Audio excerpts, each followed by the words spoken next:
कहिलेकाहीँ शान्ति खोज्न सयौँ किलोमिटर टाढा जानु पर्दैन। आफ्नै सहरको छेउमै यस्ता ठाउँहरू लुकेर बसेका हुन्छन् जहाँ पुग्ने बित्तिकै समय नै बिस्तारै चल्न थालेको जस्तो लाग्छ। आज म तपाईँहरूलाई यस्तै एउटा गाउँ खोकना र त्यससँगै जोडिएको सुन्दर गन्तव्य सिकाली चौर घुमाउन लिएर जाँदैछु। नमस्कार साथीहरू, स्वागत छ नयाँ यात्रामा। आजको यात्रा सुरु भएको थियो छाउनीबाट। बिहान निस्किएर सीतापाइला, कलङ्की र भैँसीपाटी हुँदै म खोकनातर्फ लागिरहेको थिएँ। थाक्दो रहेछ बाफ रे बाफ। सुरुङ मार्ग, माई गड। थाके पनि रमाइलो भइरहेछ, एकदम धेरै रमाइलो भइरहेछ। ल अहिले चाहिँ म ललितपुर आइपुगेँ। हेर्नुहोस् यस्तो गर्मी छ, मान्छे पनि कालो भइसक्यो। ल यहाँ चाहिँ तपाईँको रोडको बिचमा चाहिँ होइन बोट बिरुवा यस्तो राम्रोताले रोपेको छ कि तपाईँ कुरै गर्नु सक्नु।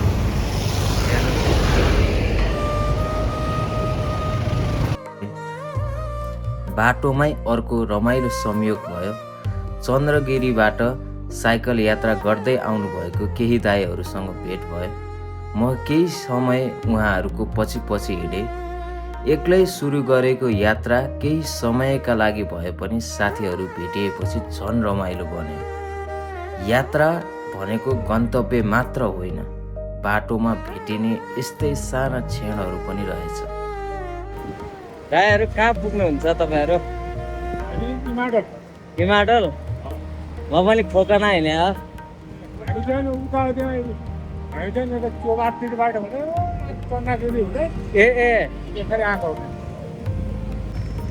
पानी पर्ला जस्तो भइरह, तर पनि मजा आइरह, शीतल भइरह। जोस् आज पानी घाम चाहिँ लागेन होइन। मैले त भयङ्कर घाम लाग्छ होला भन्ने ठानेको थिएँ, घाम चाहिँ लागेन आज। शीतल भइरह, जोस् मजा पनि आइरह।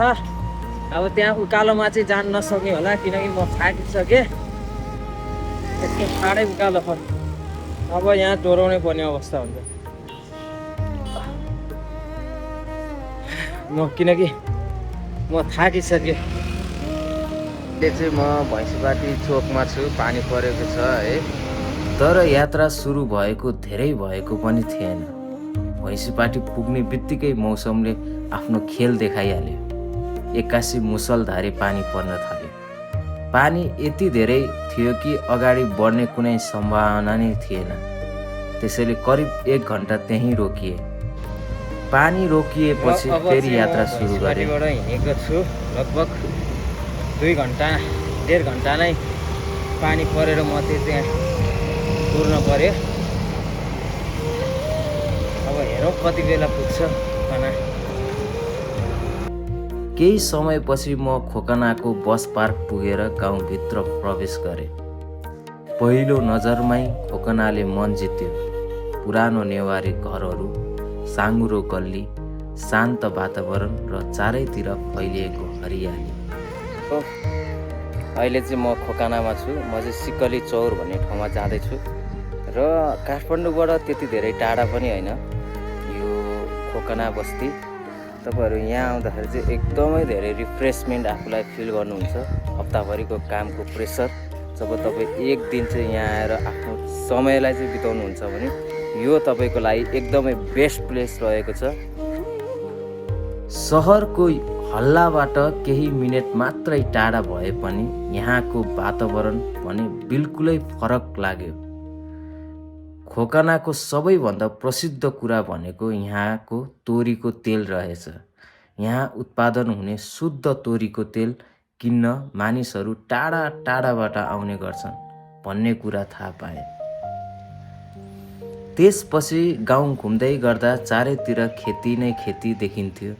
यहाँको धेरै जस्ता मानिसहरू कृषि पेसामै आबद्ध रहेको देख्दा खुसी लाग्यो। काठमाडौँ जस्तो व्यस्त सहरको यति नजिक यति धेरै खेती योग्य जमिन देख्दा साँच्चै मन अचम्म लाग्यो। केही बेरपछि म सिकाली चौर पुगेँ। म पुग्दा त्यहाँ धेरै मानिसहरू आइसकेका रहेछन्।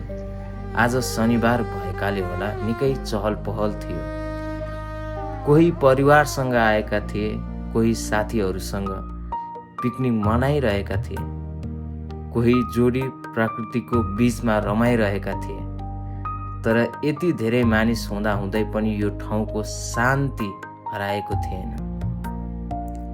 सिकाली चौर देख्ने बित्तिकै मेरो मनमा एउटा कुरा आयो, काठमाडौँको यति नजिक भएर पनि यस्तो ठाउँ कसरी अहिलेसम्म नआएको रहेछु। चारैतिर हरियो चौर, खुल्ला आकाश, सफा हावा र प्राकृतिको सौन्दर्य। यो ठाउँमा केही घन्टा बिताएपछि साँच्चै मन हल्का हुँदो रहेछ। चौरको छेउमा एउटा मन्दिर पनि रहेछ। त्यहाँ भेटिएका एकजना बुवासँग मैले यो मन्दिर र सिकाली चौरको इतिहास बारे सोधेँ। पहिले यो त्यो पत्तल भैरवदेखि आइरहेको यो एउटा इस्लाम भगवती माता। हजुर। पत्तल भैरव त्यो असनको माता मान्छे देउटा भइरहेको। असनको यो खगरा मान्छे असनको मान्छे। त्यहाँ त पत्तल भैरव यो बिते सभ्यताको बितेर यहाँ खोलामा लास जलेको पुरा जलेको बुढी पनि लास मेरो बुढी बितेपछि म पनि अब जानु पऱ्यो भने सँगै आएको नि। त्यो बुढी त्यो मुसलमा बस्नेहरू सबै भाग्यो। अब दलेछ त्यो मान्छे दलेछ नि त्यो सिस्टम विराम भएर मऱ्यो जस्तो भएको। आउलाई टाटो भएपछि यो खोलामा आएर यहाँ बस्नु यो खोला पत्लो भएको छ नि पत्लो भयो त्यहाँदेखि यहाँ आएर यहाँ बसेर अनि यहाँ कति दिन बस्यो होला थाहा छैन। अनि त्यो घाँसको ठाउँमा एउटा रूप लिएर अनि भन्न आएको घाँस काटेर चाहिँ एक्लै घाँस काटेर बसेछ। अनि त्यो एउटा मान्छे भएर फेरि आएको। मान्छे भएर आएर त्यो मलाई पूजा ल्याऊ भनेर माग्न आएको त्यो भगवती माता। भगवती माता माता त्यो त्यसपछि यो ठाउँ बनेको।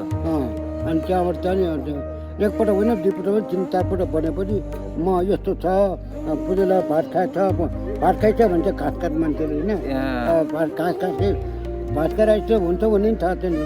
त्यहाँबाट भनेपछि बोलेको बोले म यस्तो छ म यो चौबन्द बसिन्छ पूजा लिएर म देखेर डर नलाउ यस्तो भएर। उहाँले निकै रोचक कथा सुनाइदिनु भयो। यहाँ हरेक वर्ष ठुलो जात्रा लाग्ने रहेछ। अर्को रोचक कुरा पनि थाहा पाएँ, यस क्षेत्रमा बुङ्गुर र कुखुराको मासु पकाउन वा खान अनुमति रहेनछ। यहाँ भैँसीको मासु मिन्स बफ र हाँसको मासु मात्र प्रयोग गर्ने परम्परा रहेछ। यस्ता स्थानीय नियम र संस्कृतिले यो ठाउँलाई अझै विशेष बनाएको महसुस भयो। दिन ढल्दै थियो, घर फर्किने बेला भइसकेको थियो, तर मन अझै केही समय यहीँ बस्न खोजिरहेको थियो।